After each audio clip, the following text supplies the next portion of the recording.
and abroad.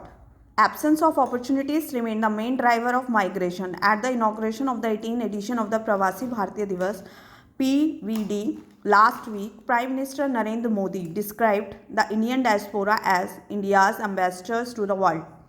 Having seamlessly assimilated into the local society, served the community and contributed to India's growth and prosperity.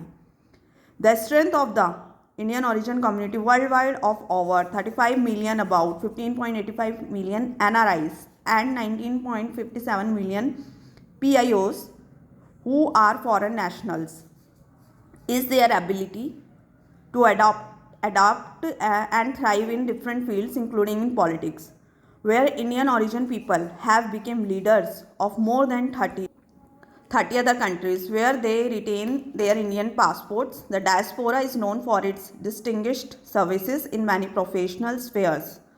The PVD's purpose is to celebrate the success and discuss issues of importance. President Draupadi Murmu handed out about 27 Pravasi Bharatiya Samman Awards.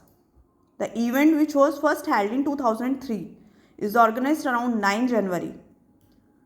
Pravasi Bharatiya Divas. When Mahatma Gandhi returned to India from South Africa in 1915, the latest event held in Bhubaneswar, Odisha, brought more than 30,000 delegates from across 70 countries, with much of the focus on how the diaspora can help in developing India Viksit Bharat program.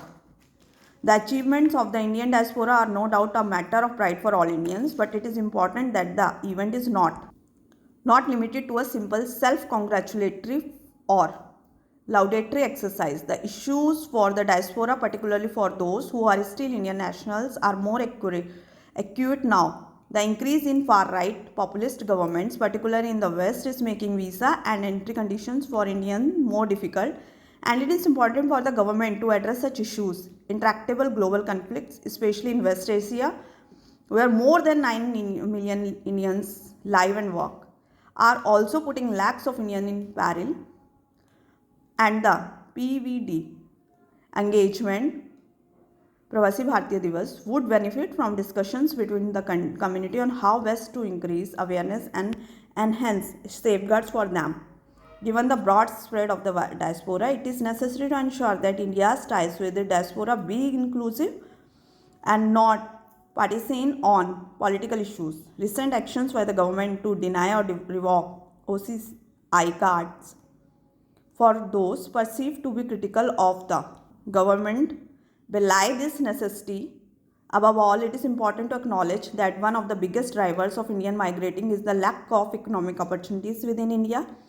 While there are no easy fixes for this, the loss of India of some of its most talented people must be counted, even as the country celebrates their incredible success and impact on the global stage.